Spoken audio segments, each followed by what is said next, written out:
කොහොමද මගේ යාළුවනේ ඔන්න මම අදත් වෙනද වගේම ලස්සන වීඩියෝ එකක් ගෙනාවා.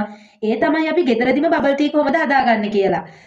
ඉතින් දැන් අපි බලමු බබල් ටී හදාගන්න අපිට මොනවද අවශ්‍ය වෙන්නේ කියලා. මම ළඟ නැහැ යාළුවනේ. මඤ්ඤොක් අපිට ඒ නිසා මම ග්‍රෑම් 140ක් සව් ග්‍රෑම් 140ක් බෙන්ඩ කරන් තියෙනවා. කොකෝ පවුඩර් තියෙනවා මේ සැඳි දෙකක්.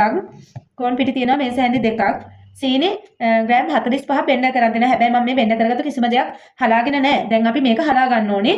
දැන් අපි බලමු කොහොමද මේක හදන්නේ කියලා. ඉක්මනටම ගිහින් හදමු.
ඔන්න දැන් මගේ බබල්ස් ටික හරි. මේ පේනවනේ මගේ යාළුවනේ කි ලස්සන මේ. බලන්නකෝ ඔයගොල්ලන්ටත් බැරි වෙන්නේ නැහැ. ඔයගොල්ලන්ටත් පුළුවන් හරි විදියට මේ වීඩියෝ එක නරඹලා ඔයගොල්ලෝ ඒ කියලා දෙන විදිහටම කරන්න හොඳද? පැණි ටික වැඩිය මේ ගල් වෙන්න කියන්නේ උකු වෙන්න ඇරලා දාන්න එපා. එහෙම වුණොත් මේ ටක් ගාලා ඒ ටික හයි වෙනවා බබල්ස් ටික. ඒ හින්දා පැණි ටික චුට්ටක් දියාරු ගතිය තියද්දි දාලා මේ වගේ ගන්න. එතකොට තමයි හොඳට තියෙන්නේ. මේ පේනව නේද? දැන් ඉතින් අපි මේක ඊදුරුවට දාගමු. බලන්නකො ලස්සන. මේ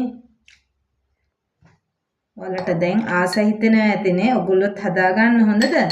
මම ෆ්‍රිජ් එකට මගේ මේ කිරි ටික ෆ්‍රිජ් එකට කෝල් වෙන්න තියලා තමයි මගේ යාළුවනේ මම ගත්තේ. ඉතින් ඒ නිසා මම අයිස් කැට මුකුත් දාන්නේ නැහැ.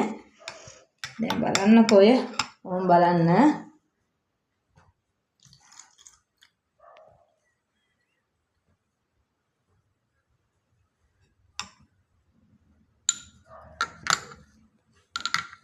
මේගොල්ලන්ට පේනවද ඒකේ ලස්සන ඔය?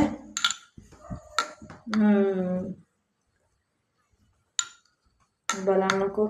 ඉතින් ඕගොල්ලන්ටත් බැරි වෙන්නේ ඔය විදිහටම කරන්න. හරි ලස්සනයි රසයි. ඉතින් ඕගොල්ලෝ මගේ වීඩියෝ එක නරඹුවට ගොඩාක් ස්තුතියි. ඕගොල්ලෝ මේ විදිහටම මම කියලා දුන්න විදිහටම මේ වීඩියෝ එක බලලා මේ බබල් එක හදාගන්න මේ විදිහට. ඉතින් ඕගොල්ලොත් ඕගොල්ලන්ගේ අත්වලින්ම හදලා බබල්ස් ටී එකක් බොන්න හැමෝම ආසයින එකට. ඉතින් මෙන්න බලන්න හරිම ලස්සනයි මේ. හරිම ලස්සනයි. ඉතින් අපි ආයෙත් වීඩියෝ එකකින් හම්බෙමු. මගේ වීඩියෝ එක බලපු ඔක්කොටම ගොඩාක් ස්තුතියි.